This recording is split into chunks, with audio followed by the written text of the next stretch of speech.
This is a unique moment, I think, for the area. I think for the state. Tourism has evolved within the last 5 years, and so this really creates an opportunity for us to stand in this moment and be a beacon of change for those throughout the world. For more than 20 years, the Civil Rights Institute educated people all over the world about what happened here in the 60s and the ramifications of those actions and behaviors, not just in Birmingham, but across our country over the course of the last 50 plus years.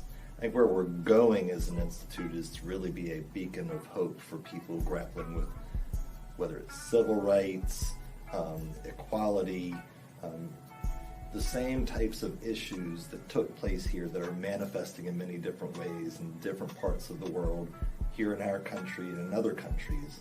Really a beacon of hope and inspiration for people to accomplish the same type of thing, which is at least a commitment to equality for all. This is a unique moment, I think, for the area. I think for the state. Tourism has evolved within the last 5 years, and so this really creates an opportunity for us to stand in this moment and be a beacon of change for those throughout the world. For more than 20 years, the Civil Rights Institute educated people all over the world about what happened here in the 60s and the ramifications of those actions and behaviors, not just in Birmingham, but across our country over the course of the last 50 plus years.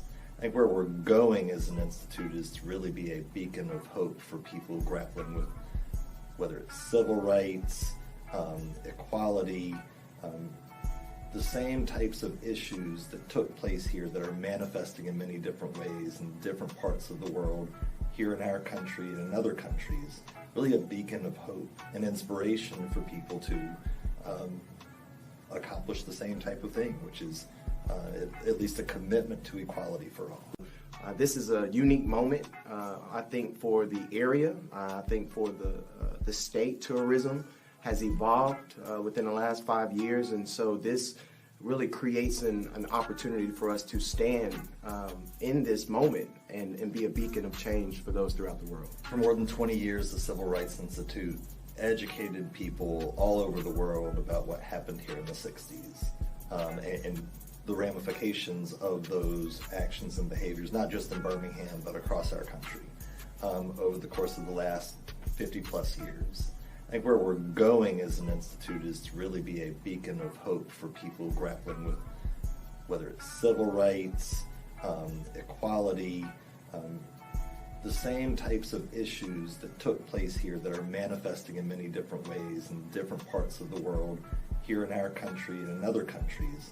Really a beacon of hope and inspiration for people to accomplish the same type of thing, which is at least a commitment to equality for all. This is a unique moment, I think, for the area. I think for the state. Tourism has evolved within the last 5 years, and so this really creates an opportunity for us to stand in this moment and be a beacon of change for those throughout the world. For more than 20 years, the Civil Rights Institute educated people all over the world about what happened here in the 60s and the ramifications of those actions and behaviors, not just in Birmingham, but across our country over the course of the last 50 plus years. I think where we're going as an institute is to really be a beacon of hope for people grappling with whether it's civil rights, equality, the same types of issues that took place here that are manifesting in many different ways in different parts of the world, here in our Good afternoon, everyone. Welcome to the Birmingham Civil Rights Institute virtual conversation series, Building Bridges. My name is Ahmad Ward. I'm the Executive Director for Historic Mitchellville Freedom Park on Hilton Head Island, South Carolina. And I am glad to be here moderating this important conversation today. I want to thank our sponsor, BBVA Compass, for their support of the Building Bridges programming. It has been a number of years since I've moderated a panel for the Civil Rights Institute, so I'm glad to be back in this position for today. We are going to be discussing the relationship between Jewish and Black communities, This is an important conversation, especially now, given what we've been seeing in 2020 as far as relationships between communities. And it's an opportunity for us to have a honest dialogue and talk about ways we can do what we say in the title, and that's building some bridges. So with us today, we have Rabbi Stephen Slater from Temple Bethel and Reverend Dr. Thomas Beavers from New Rise Star Church. And so during this conversation, you will be able to, if you're on Facebook Live, you'll be able to ask questions, give comments on this conversation. If you have something really juicy for us, we may actually use it and enter it as part of what we're talking about today. So what I'd like to do to get us started is just to ask our two panelists to formally introduce themselves and give us a little bit about themselves. And we will start with Rabbi Steve. Thank you so much, Ahmed. And I want to thank the Civil Rights Institute so much for having this conversation today. I shared with my congregants, this is really an invitation I've been looking forward to, for some time to have an important conversation. So thank you for making it happen. I'm Rabbi Stephen Slater. I'm the rabbi at Temple Bethel in Birmingham since June of 2018. I got here just a little bit before the synagogue shooting in Pittsburgh. And some of you may remember me if you came to the steps out front of the synagogue. We sort of stood in Highland Avenue and had a beautiful ecumenical service out there. So that's where you might know me from. I'm an American, but I grew up in West Africa. So I've seen a lot of different cultures, and I'm always aware of the incredibly deep advantages that I experience as an American and as a white person.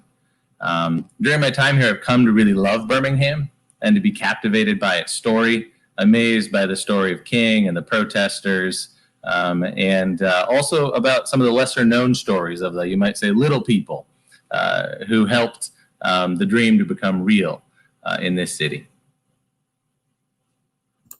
Thank you, sir. Dr. Beavers. Thank you so much for having me on today. Rabbi, honored to meet you, and congrats to the Birmingham Civil Rights Institute for hosting this panel and this forum. I'm Thomas Beavers, servant leader and senior pastor of the Star Church right here in Birmingham, Alabama, on the east side of town, zip code 35206, born and raised in Birmingham, Alabama. I am married to the wife of my youth, Candace Beavers. I met her in college. Together we have 8 children and we have 3 grandchildren. So that's an interesting fact that many people don't know about me. They say that I look too young to have children, let alone to have grandchildren. That's another story for another time. However, that's the reality inside of my life. I'm a family man. Not only am I a family man, I love God and I love people. I serve as the pastor of New Rising Star Church. We're located, as I said previously, in zip code 35206. Our church is 57 years old. In 57 years, we've only had 4 pastors. My grandfather, Dr. Thomas Chappelle, was the 3rd and longest tenured pastor. He pastored for 35 years from 1975 until May of 2010. He retired in May of 2010, and I had the privilege of succeeding my grandfather in ministry. And I've been the servant leader, senior pastor of the Star Church from 2010 all the way up until now for the past 10 years. The only time that I left Birmingham was to go to college at Kentucky State University. I went to Kentucky State, graduated, thought that I'd become a medical doctor, but felt the call of the Lord to go into ministry. And so as a consequence, instead of me going to medical school, I attended seminary school right here in Birmingham, Alabama at Beeson Divinity School of Samford University. Got an MDiv there as well as a doctorate of ministry there. And I'm just happy to be here today. Thank you, sir. We're going to get right into the meat of the conversation here. For those people who have followed the civil rights movement, this is something that's widely known. During the height of the civil rights movement, the Jewish and Black communities worked in kinship with one another. So for the both of you, how would you describe the current relationship? And we'll alternate. So Dr. Beavers, how would you describe the current relationship between the Jewish and Black community in Birmingham, or in general, not just Birmingham? Gotcha. Well, the topic of this conversation is building bridges. I believe that in order to build a bridge, you have to start with what it is that you have in common. And I believe that Black people and Jewish people have a lot more in common than we have that is not in common. One of the things that we have in common is that both of us as a people know what it is to be oppressed. Both of us as a people know what it is to be persecuted simply for being human. As a consequence, the Jews know it all the way back to the Exodus. They also know it dealing with the Holocaust, and I'm sure that the rabbi can speak on that a little bit more than I can. Black people know it from dealing with the slave trade. And so I believe that the relationship that we have today, for the most part in Birmingham, Alabama, is a good relationship. I do have a friend that is an African American pastor in the city, and in his time of need, he's been able to reach out to the Jewish community, and the Jewish community has helped him in his time of need. But not only that, when you look at the events that happened in Charlottesville, you look at the mass killing and the mass shooting, and when Black people took to the streets and started marching, who was right there alongside Black people? It was Jews who were right there alongside Black people. And so, for the most part, I think that the relationship is good. In my research, I have discovered that the relationship between Black people and Jewish people over the years has been a relationship of both collaboration and conflict all at the same time.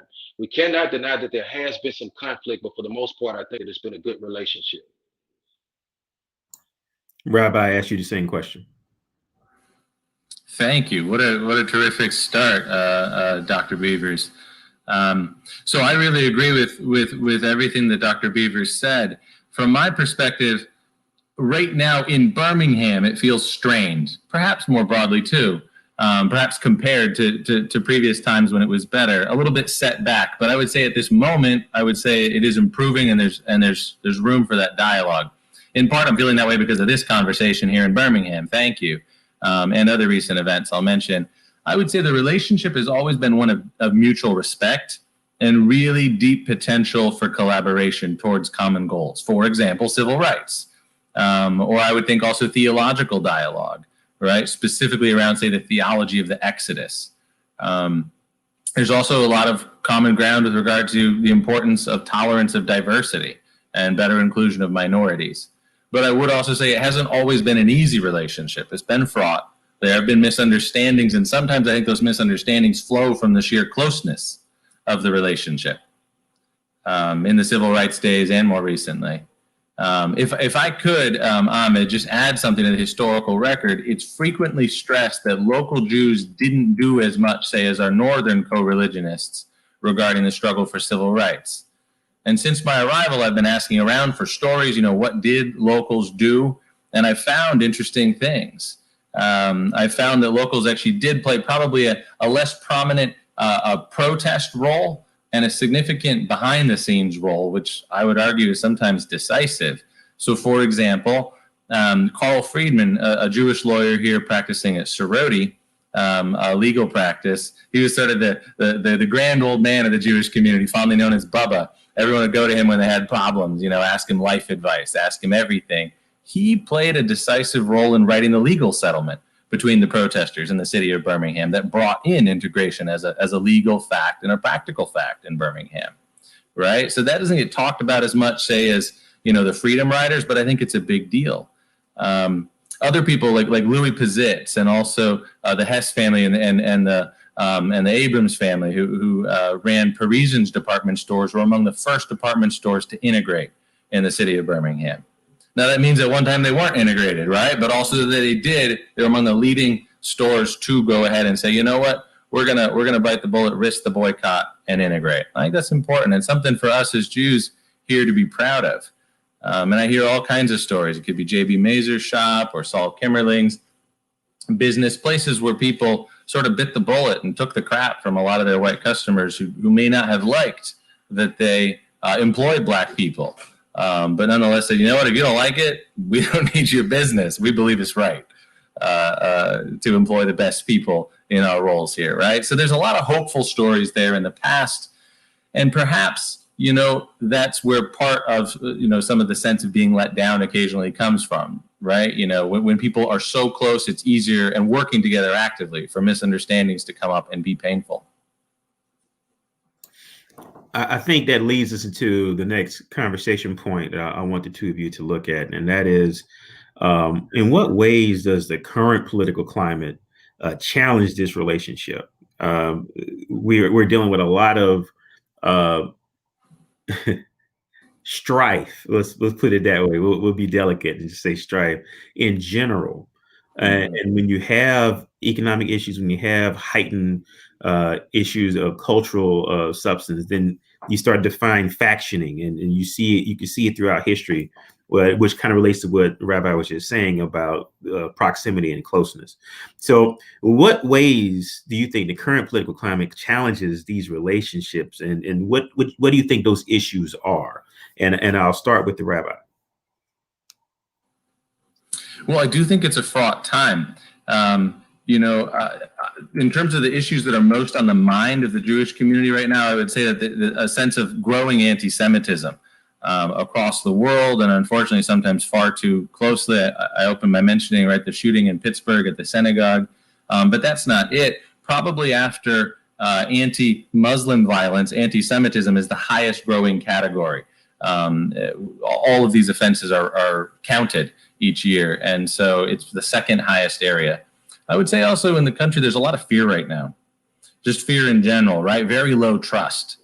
People don't know who to believe, and I would suggest that also right now we're seeing a lot of skewing in terms of confirmation bias within different areas, right? You can easily go down a YouTube rabbit hole. There's just crazy stuff and radicalization going on, and rampant polarization.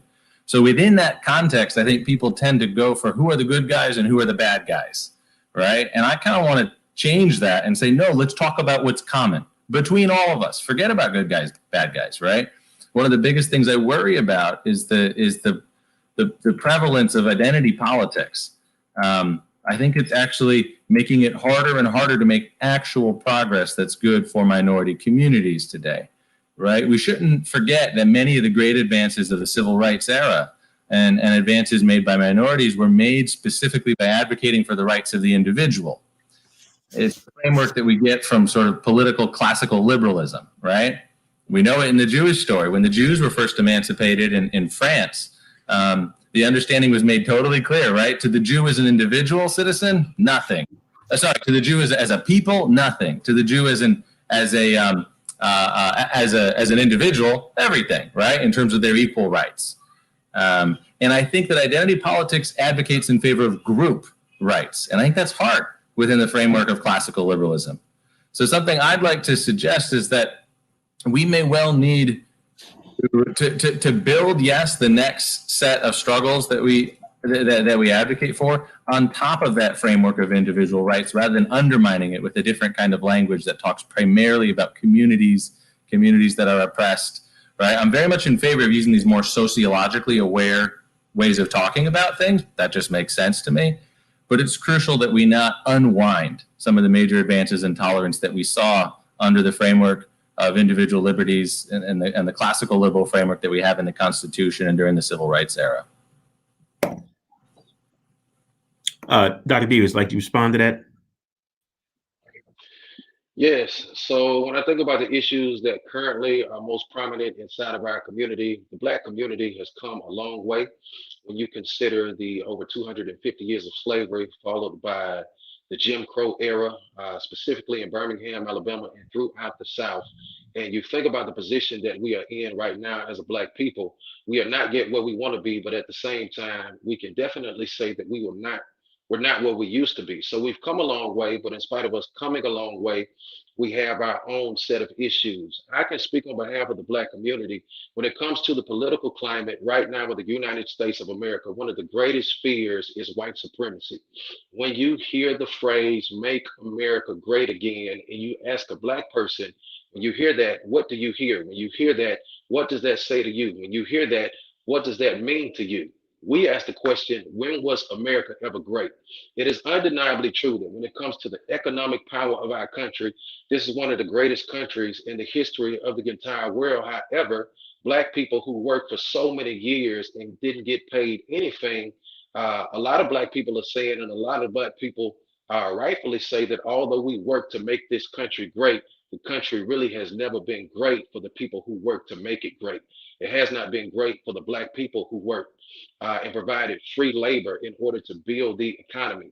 And when you have a president in office who is constantly fanning the flames of racism, fanning the flames of white supremacy, when you have a president in office who is constantly using reckless rhetoric And he keeps saying, make America great again. As a black man, we hear that as take us back to a time when white supremacy and racism was the rule.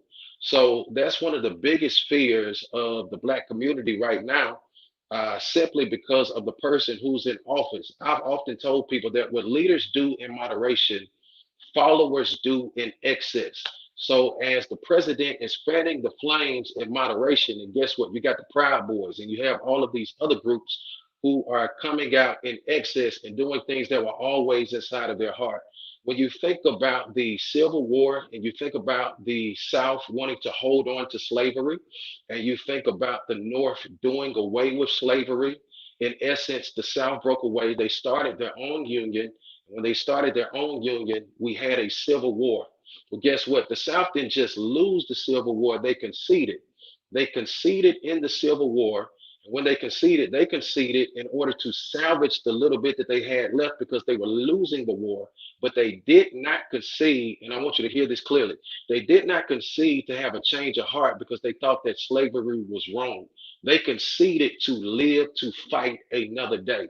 And I believe that the day that they conceded to live to fight another day for is right now. And so the spirit of white supremacy and racism, it never died. It's been under the surface for all of these years.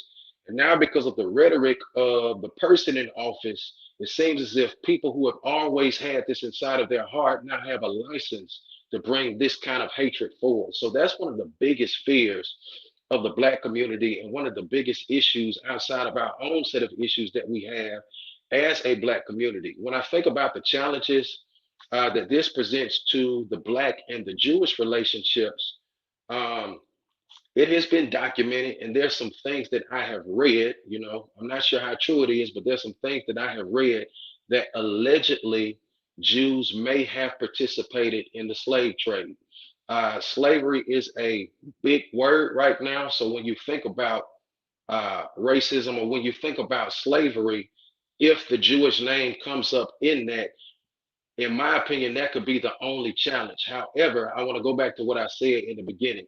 We have so much more in common than we have that is not in common. And maybe the rabbi can speak on that a little bit more than I can.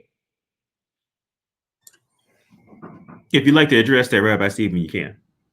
Yeah. Yeah. No, Reverend Beavers, a lot of what you said is just so important. I totally empathize with and understand the sense that what a leader does in moderation, people will take to extraordinary and totally non-moderate directions. And I understand the sense of rising fear. What I'm hearing in large part from your response is that your community feels afraid right now for very good reasons. So does the Jewish community.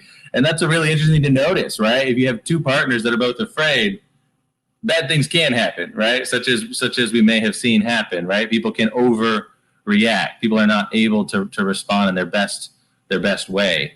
Then now, Reverend Beavers, I think what you're reading is not incorrect.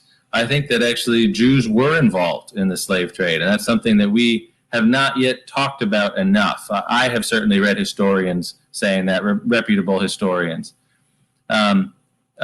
But Reverend Beavers, both of us as clergy, right? We teach and preach people and lead them in the way of forgiveness and atonement. So what was done then is something we need to work through a process on. But I think it shouldn't be a block in the relationship. We are literally in the business of teaching people how to move on after making mistakes. If you want to go for it. And Rabbi, I totally agree with that. We're in the business of forgiveness. Whenever you forgive somebody, it means to let the offense go and treat the offender as if it never happened. I oftentimes tell people that forgiveness is like monkey bars. You can't get to the future until you let go of the present. So I totally agree with that. And please don't hear what I'm saying as saying that there is a block today. But when I'm looking at the direct question that was asked, what could potentially be a challenge to our relationship because of the political climate, that's the only thing that I think may potentially be a challenge. I'm not saying it has to be a challenge, but I'm just saying there are some people who will take what I just said and run with it in the opposite direction and say that's the reason we don't need to interact with Jews. When I believe the exact opposite. I believe with both of us being minorities, I believe with both of us understanding what it means to be oppressed, this is a time for us to unite together. There have been times that we've collaborated in the past. We need to continue that collaboration, especially right now. So this leads us into getting into some more itchy situations. I think the door's been open here, and I'm in a minute. I'm going to ask our broadcast head, our person producing, to bring another question that came from outside of what we have in front of us. But I want to start it this way, and we'll kind of compound it. And whoever wants to take it on first can take it on. Many of the founder members of the NAACP were Jewish, and maybe a lot of people that don't realize that, but quite a few were. So it's safe to say that the Jewish community has been involved in the fight for civil rights in America for some time. Now, let's fast forward to and get kind of where we just left off. What could the Jewish community do to assist in the current struggle for racial equality in regards to the Black Lives Matter movement? And then I'm going to go to our question that came in as a follow-up. And so I said anybody can tackle it, but I think I'm going to put this in Rabbi Stephen's lap first. What do you think the Jewish community could do to assist in the current struggle with BLM? Thank you, Ahmed. I want to say in the most clear way possible, there is total support within the Jewish community for the message that Black Lives Matter. There is simply no disagreement about that. The whole debate within the Jewish community is how far can we go in supporting this message, right? So that's incredibly important. We care deeply about our Black brothers and sisters. And just like almost every other American, we were totally horrified by the wanton and cruel killing of George Floyd. And seeing that on tape, I think, broke the conscience of the country again, which, it can be a positive thing if we help it land concrete, productive reforms, right? So we hope to see justice done, in that case and in similar cases, and to see, a vast reduction of police brutality. And we know how challenging that can be, right? Thousands and thousands of police departments across the country, right?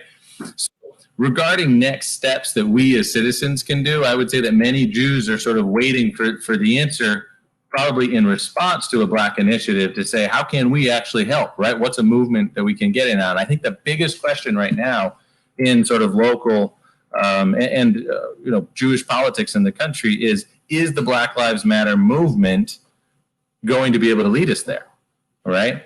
To me, it's not clear what specifically needs to be done. I don't see an agenda from the Black Lives Matter movement saying these are the reforms we need put in place. And let's contrast that. When King marched, he had specific goals in mind. People knew what needed to happen to end the boycott here in Birmingham, right? That meant there could be negotiations and progress toward the goal. They wanted the end of segregated buses, the end of segregated lunch counters.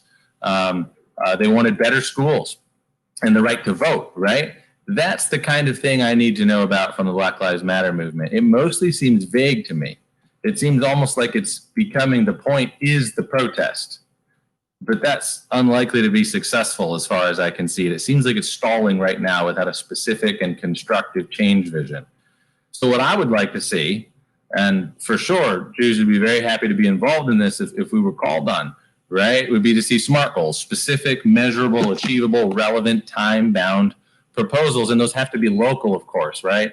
Doing anything with police brutality is going to be really hard because they're so fractured, right? There is not one agency in charge of policing. I believe I saw the number early on, 18,000 police departments in the country, if I'm not mistaken.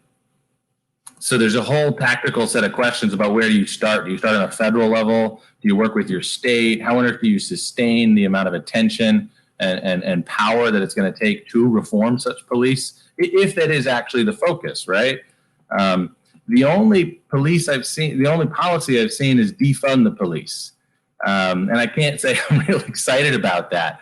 It just doesn't sound to me like a workable policy. By the way, the best I've understood from a couple of podcasts that have tried to clarify it is it's not so much defund the police anyway as move funding to para-police organizations that, say, work on mental health, that work on domestic abuse, that work on a whole set of issues that once they're defined, once the call comes into 911, it's clear you don't need to show up with lethal force, the shape, that a police officer brings with a gun.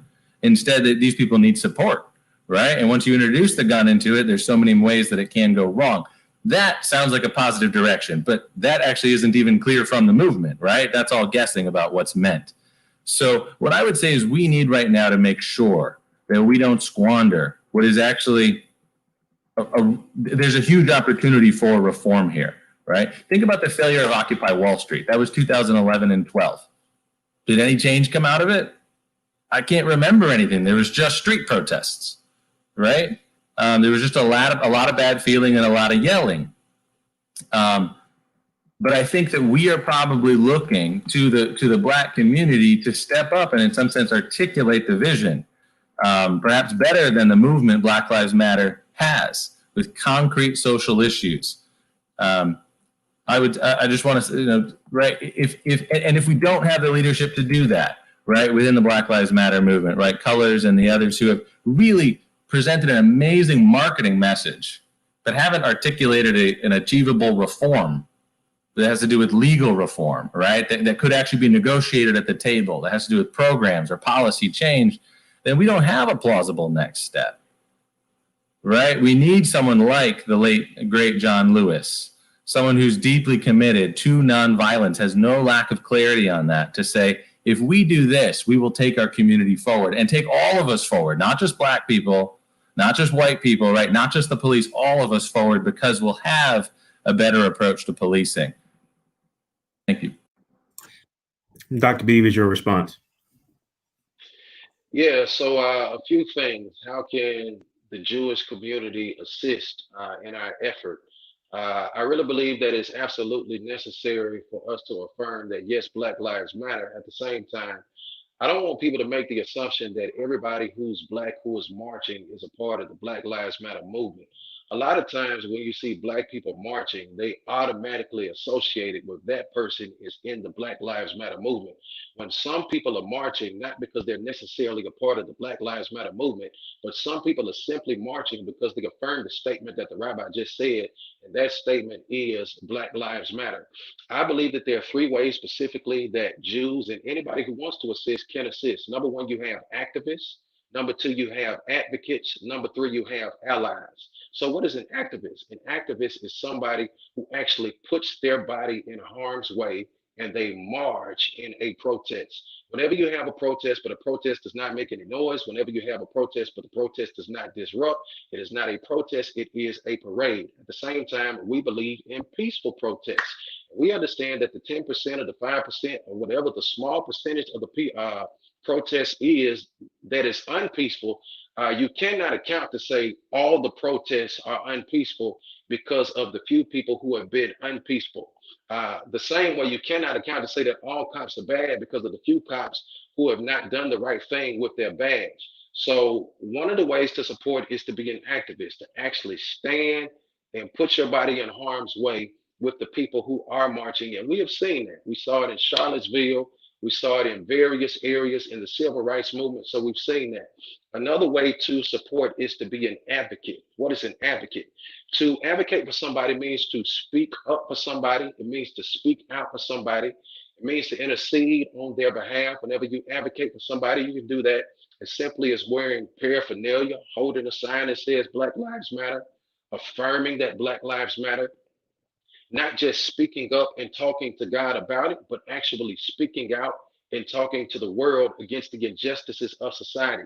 I oftentimes have this conversation with my white evangelical Christian buddies, and I tell them what we want you to do is not just speak up.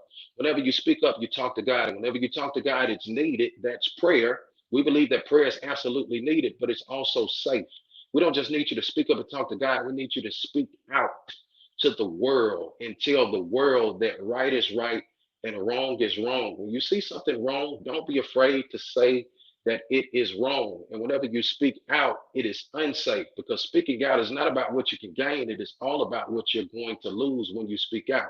As long as I'm talking to God, it's just a conversation with me and God. Nobody has to know it because it's just me and God. But when I speak out and I tell the world that this is wrong, Then other people see how I feel, and then they begin to make a decision as to whether or not they want to do business with me, whether or not they want to be associated with me, because I have chosen to speak out.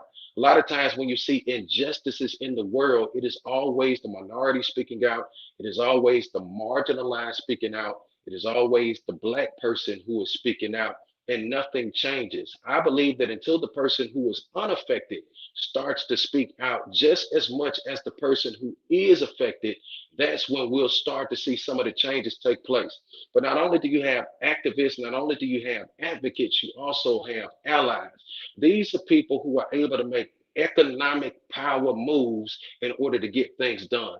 Most of the time, when things are done to make change in our society, it's not done for the moral good of society. If we're just going to be real about it, most of the time, when things are done to make change in society, it's done because there's an economic interest that benefits somebody, or in the best interest of somebody economically, in order to make that change. Change does not just happen. And I understand that not all Jewish people, um, and correct me if I'm wrong, Rabbi, not all Jewish people are economically wealthy, but I'm hearing that Jews have a reputation in America of handling finances really, really well, being business owners, and building economic wealth in the United States of America. So using that economic wealth in order to generate change. I believe a clear plan. When you talk about policing and the way that policing is done in the United States of America, I believe that there are five things that need to be done at the policy level.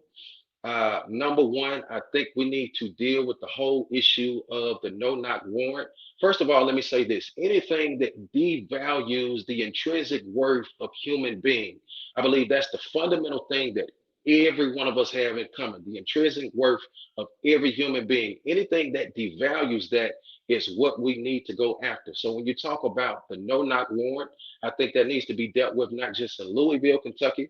I think it needs to be dealt with all over the United States of America.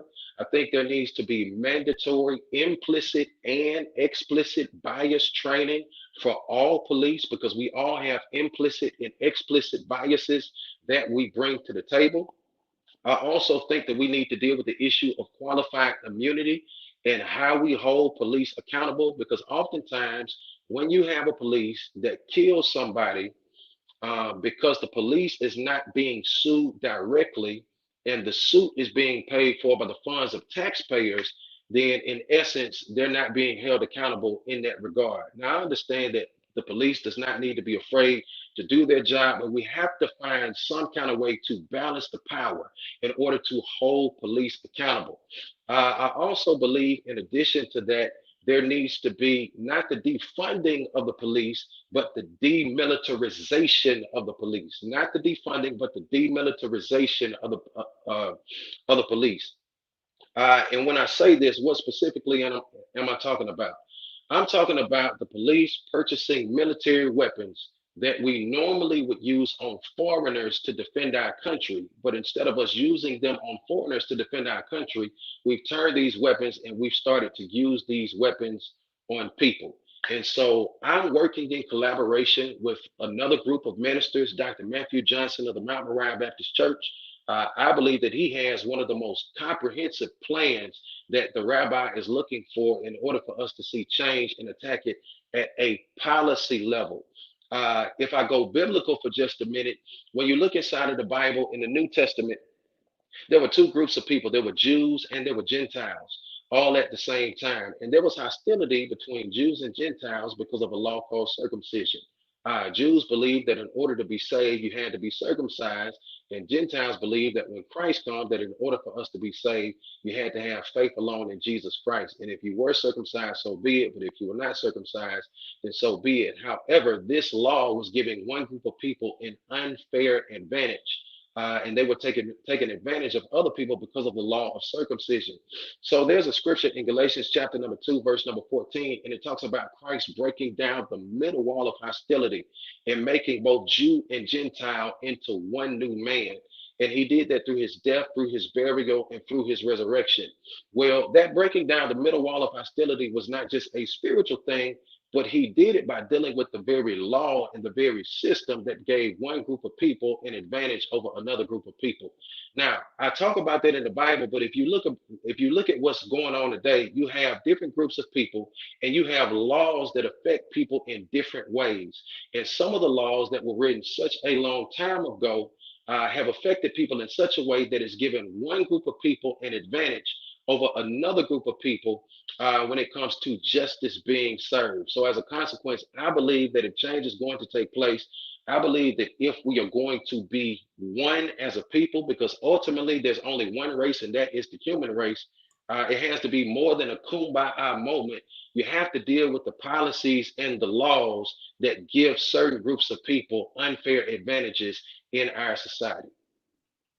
Thank you. We're going to stay here 1 second. We move on to the next thing. In the interest of time, we're going to make sure that we move quickly. I'm going to ask our producer to bring up that question from Michelle. I think Beeman Walnick, if I got that right. Yeah, Behrman. Sorry. How you doing, Michelle? I wanted to get your response on this, and once I read it, we'll get our producer to take it back down.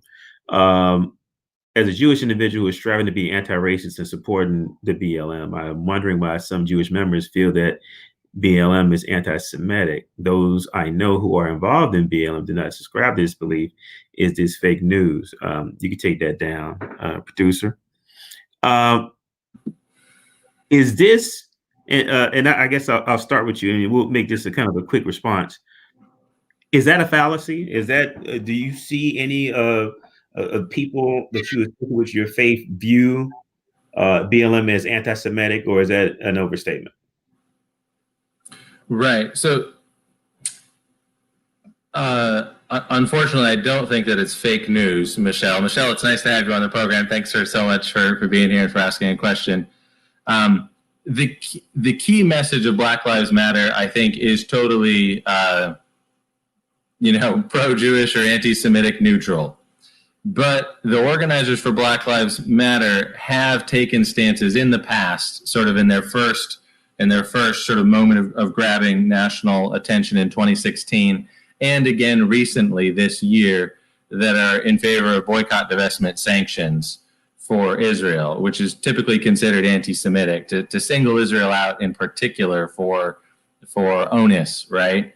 And so that very much influences the background to, are these the right leaders? That question that I asked earlier, right? Because I would very much like to see Black Lives Matter be effective in America in changing policy and policing, right? But they have taken policy stances also about Israel. And in a way that makes it really hard to be an ally with the Black Lives Matter movement, right? As you were talking about, Dr. Beavers, right? Being an advocate, right, is so important, and being an ally.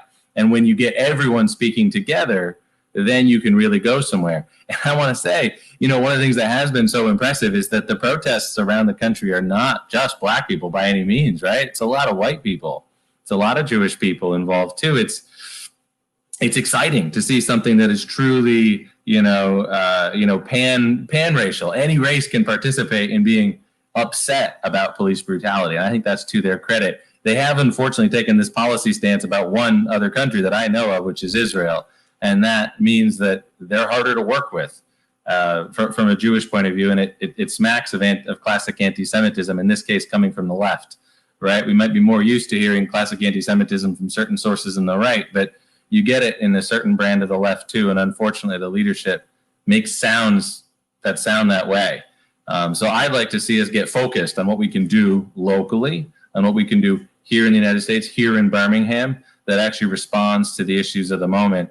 And in this conversation, in particular, talking about Birmingham. Dr. Beavers.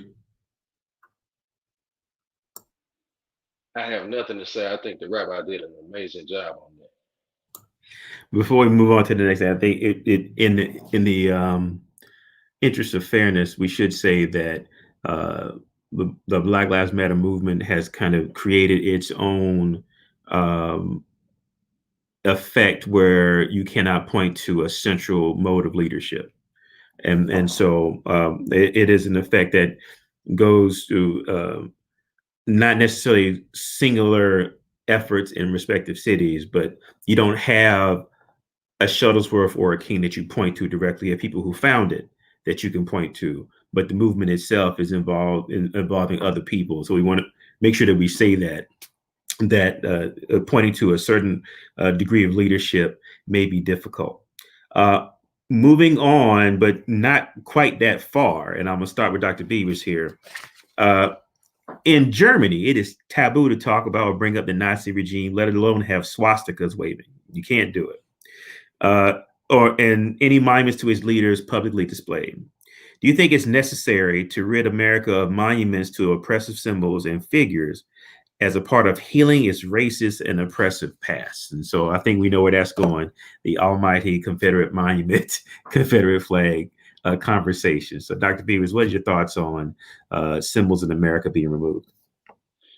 I think that it is absolutely necessary to remove the monumental symbols in America, especially the ones pertaining to the Confederacy.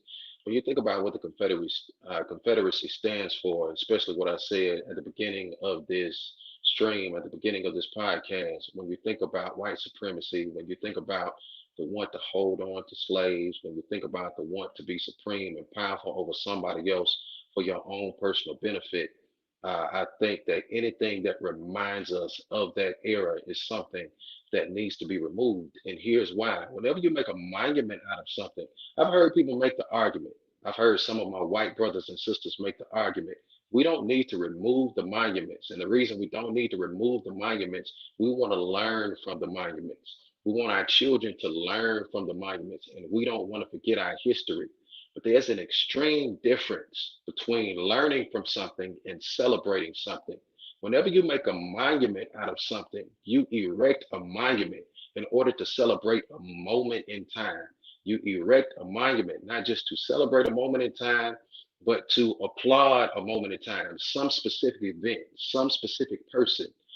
When you go in the Bryant-Denny Stadium and you see a monument of Nick Saban, when you go to the Lakers Stadium in Los Angeles and you see a monument of Shaquille O'Neal, the only reason they erected those monuments is to celebrate what those people did.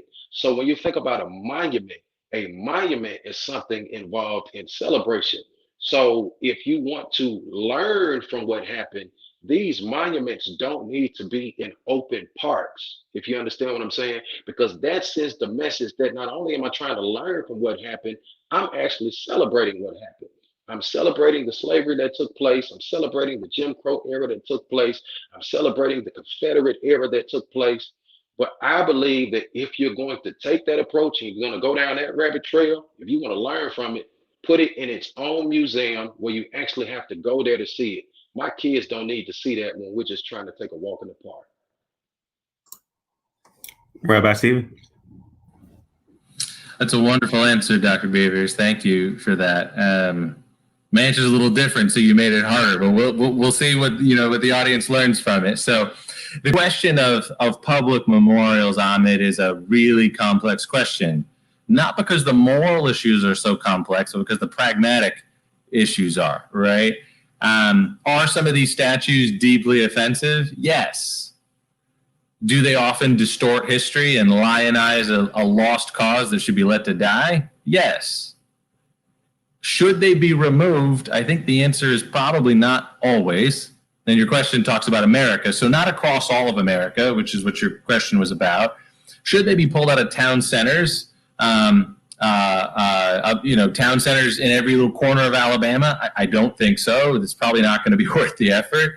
But in Birmingham, which is 75% African American, and it's in a town founded after the Civil War, did we need to have a memorial to the Confederate soldiers and sailors? No. I was deeply moved when it came down. I told some of my neighbors, and several of them said, some of them, specifically my black neighbors said, I thought we already took that down. I think they were referring to what Mayor Bell did, right? But he didn't get it down, right? It was hard.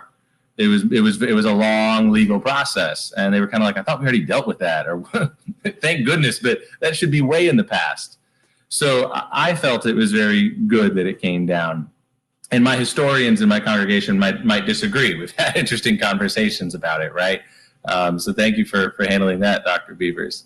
When the Confederate Memorial in Birmingham came down, I went down to Lynn Park and met there with a pastor, someone who's becoming a friend, really, Pastor Terry Ellison, who joined me on my Rosh Hashanah walk this at the beginning of the Jewish New Year just last week. It was very, very nice. He's the pastor of New Life Churches in Montgomery, with a branch up here in Birmingham too. And the whole experience was so deeply moving, Reverend Beavers. I had such sorrow and grief as I prayed, like I have not had very often. I wept to think how long Black people in this country have had to wait for a moment like this in Birmingham to see this thing that's an affront to their dignity taken down. It's been a century plus. That's far too long. That's extraordinary. So I agree with the direction that you're going. Let me ask you even a little bit more a bit more broadly, because it might affect all the issues we're talking about with Black Lives Matter and what happened, the reckoning that hopefully we will go through that will lead to some changes following George Floyd's killing. There's a verse in the Hebrew Bible that says, Sur merave asetov, turn away from evil and do the good. And the verse, and in the commentary tradition, it poses a really important question. So if you just follow the order of the verse, turn away from evil first and then do the good, right? So there's a certain branch of commentary that says that's what you have to do. Combat evil, beat it first, and then you'll have a good basis to build the good on. But there's a whole other branch of our commentator tradition that says, actually, if you watch how people behave, how communities behave, or individuals, people have had much more success in building the good and displacing evil. So do the second part of the verse first, right? Do the good, and that will actually come to push out the evil. If you think about it in terms of repentance, we've just come through the high holiday season. Rosh Hashanah and Yom Kippur framed 10 days of contemplating and thinking about where we need to change our actions in life. The model that I recommend to people throughout those days in my sermons is to build up the good, right? If you get focused on combating the evil, in some sense, you're engaging in a combat where the terms have been set by the enemy, which means they have a massive advantage, right? They have the advantage of surprise. They have the advantage of setting the terms. And sometimes you can never get out of it without giving up far too much. So I might suggest that what is true for an individual is also sometimes true for a community. Build the good, right? First, and build that with as much ferocity as you get from seeing the evil in the world and knowing that you need to take it down, right? A simple analogy. I'm a gardener, and I've discovered since moving to Birmingham that the hard thing in Alabama is not to make something grow. Everything grows with all this sunshine and the rain that falls, right? It's how to get things to stop growing because there's just weeds everywhere, right? And my wife is like, I want you to pull the weeds. And sometimes we have fights about this, right? And I'm like, I want to make beautiful things grow and good food to eat grow. And she's like, I want you to pull the weeds, right? So it's exactly this debate. Do you build the good or do you combat what you don't want, right? The evil. And what I've noticed is, that I am able to have done so much more in my garden through planting than just focusing on pulling every weed, if that's where I was at. Both are necessary, absolutely. To have a beautiful garden, you have to come and pull the weeds, right? You have to displace the evil. That's key. But in terms of where you start and put your energy and what you spend your time planning for and investing in, I think it's the thing that you're growing, which makes me so happy to see you investing in a community, right? As a pastor, Reverend Beavers, that you are building up your people, building character, building community, and the capacity to do really important, good things together. So I also want to say Yasher Koach, which means may your strength increase. And thank you for your answer to that too. So, gentlemen, something that has been almost a cliche statement that's come up for a long time, not just with the Black community as far as religion, but any community, is Sunday, Saturday, or in cases Friday, common worship days seem to be the most segregated day of the week. What can your community do to make sure that no days are segregated in our society? And of course, this goes to the large question of how we're worshiping, right? The most segregated day in the week is Sunday. That's the old stereotypical statement. So what can your community do to try to stop that from happening? And anybody who wants to jump in. You want to go first, Rabbi, or you want me to go? Why don't you take it first? I was looking at my answers earlier, so you take this one first.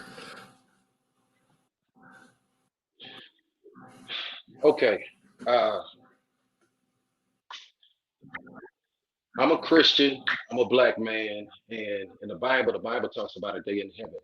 John the Revelator saw a vision. People of every tongue, every nation, every tribe, every kindred. When God gave him a glimpse of heaven, heaven didn't just have black people. It didn't just have white people. It literally had every nation, every tongue, every tribe, and every kindred.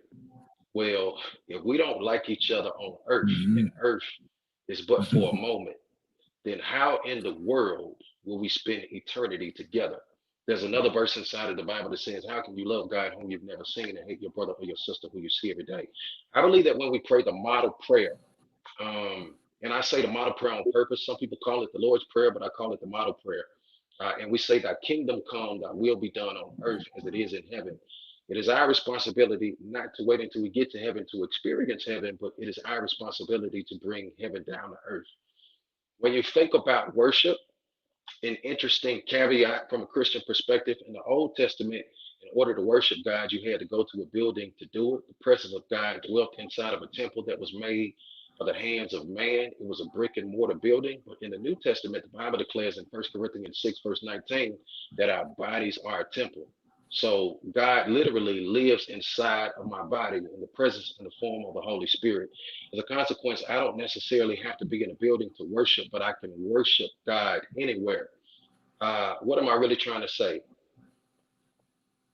God did not make people for the building. He made the building for the people. So a building is a place that we assemble together corporately in order to worship God. However, our worship is not limited to a building. So going back to the question that you asked, I know I took the long way around, but how can we make sure that we're not segregated? I think that we need to find ways where we can collaborate together, whether it's on Sunday or whether it's any other day of the week. I think we need to be intentional. I think we need to be purposeful about building relationships with people that do not look like us. Whether that's work projects where we can come together corporately as churches, Jews and Black Christians, or Jews and Christians, period, or vice versa. We can come together at work projects for the good of our community. But individually, before we ever come together corporately, I just think we need to be intentional about building relationships with people who don't look like us. Thank you for that, Reverend Beavers. Look, I just want to say about, the Saturday-Sunday split, right? I think it's normally taught about Sunday, but it probably applies largely to Saturday as well, right? Why are we so segregated on the day where we can choose where to go, right, and worship, and what a shanda that is. I want to say that we're proud at Temple Bethel to have quite a few Jews of color. And actually, in almost any service that you go, you would be able to see a Jew of color, davening, praying with us. They're some of our most consistent, prayers. They turn up in a big way week after week, and that's a beautiful thing. And I've learned a lot from being in Torah study with certain members who, have taught me things about the Torah and about their own experience, extraordinary things, right? But I think if we kind of go bigger than just Bethel, right? What can we as a community do? I think we need to focus on building a sense of neighborliness. I've seen this broken down, especially over the mountain versus city of Birmingham, where people over the mountain don't necessarily feel connected to the city. Or sometimes I'll invite a friend, like I invited a friend to come to the prayer walk in the botanical gardens. He lives not that far away from it. And he said, oh, that's way too far. I can't get there. I can't walk there. I think he could have. I haven't checked the map. But psychologically, it's like, I don't go to that's over near English Village, right? And that's not to fault him. It's just there's a psychological barrier. There's one world over the mountain. There's another world over here. I want to bring those together and cultivate a profound sense of neighborliness. Someone who asked a question earlier, Michelle Bierman-Walnick, is in my congregation. And I think she told me one time, pretty much everything we use as a family that we leave our home to go use is in the city. right? You know, if it's the McWayne Center or if it's going to a Barons baseball game, this is before the pandemic, or if we're going to see a UAB basketball game, we're just always going to the city. And I think that's great. That's what I would like to see more of, that sense of connection to the city wherever people live, right? That neighborliness, so that when there's a problem in the city, it's our problem. It's not their problem. I think that would go a very long way. Also, because we're two clergy here, Reverend Beavers, I think we could do with some more interfaith dialogue within this city. And I am very much open to doing so. My wife actually was trained in this at Boston College to do comparative theology. And we'd be very happy to follow up in other conversations. So I would say let's see this not as the end of a conversation, but the beginning. Oh, there's one more thing before I see my time, I'm sorry. I actually, I should say a moment where I want to engage with the Black community here in Birmingham is around, we're taking up a new piece of work this year to do some oral histories around the era of civil rights and what local Jews did and did not do during the era of civil rights. And there's some cool stories to be shared there. And we want to tell that story here locally at Bethel and engage your communities and the wider Black community in that project too. So that's something, we've hired a person, we're putting down money on it, and we would like to see tour groups coming and not see this Black-white divide that so often plagues us. Around interest in that topic, not think that that's just a Jewish conversation over there, a small Jewish conversation, but really a conversation for us as Birminghamians to be having. So I look forward to this year working in that way, and to as you put it beautifully, Ahmed, earlier, to cross over the color line in one of your earlier questions. You talked about that, to complicate that, to destabilize the line and draw people in profound relationships with each other where they learn from each other in mutual learning. And thank you for starting this conversation today, Ahmed, as an example of that. Sure. I got one more thing I want to add. Okay, we're getting close to time. Make it quick for me. Okay, so I can't speak for every church. With our church, like I said previously, in zip code 35206, traditionally it's high crime, it's high poverty. I believe the two are interconnected. When people don't have what they need, they take it by any means necessary. We've decided to be the change that we want to see. So our mission is twofold. Number one, to know Christ and make him known to the entire world. But number two, to help people have access to a high quality of life on earth. We do that through community development. We see community development as how we develop people. We do it in 6 ways. We do it through education, financial literacy, workforce development, housing, recreation, and the church. We believe that those are the 6 things that every community needs, regardless of where they are located, in order to have a shot at prosperity. As a consequence, there's anybody from the Jewish community or any other community that wants to hear more about these efforts and how you can be involved, please hit us up. I think I'm going to my email, Reverend. I think the statements from the two of you are a perfect way to kind of close this out. You kind of hit the last question we were going to ask about closing thoughts on how we can build bridges, and I think you said that in that final conversation. So I want to thank Dr. Thomas Beavers. I want to thank Rabbi Stephen Slater for this important conversation. I'm hopeful that maybe the two of your congregations can now maybe do some collaborations going forward. I heard a lot of good things here, and I think there's some opportunities there. And for Rabbi, I'm sure the Birmingham Civil Rights Institute would love to assist you in that oral history project, because that's what they do. And so we'll give you an opportunity to talk to them as well. But those who've been watching us on Facebook and on YouTube, thank you so much for your comments. Thank you for watching. We hope that this will be something that sparks you to have more conversations. We want to again thank BBVA Compass for sponsoring the Building Bridges conversation series, and for Dr. Beavers and Rabbi Stephen Slater and the Birmingham Civil Rights Institute. We want to thank you for being with us for this conversation, and have a great day. Thank you, Ahmed. Thank you, everyone. Thank you so much. Thank you, Dr. Beavers. Thank you so much, Rabbi. Honored to meet you virtually. Hey, let's be in touch and make it not virtual, okay?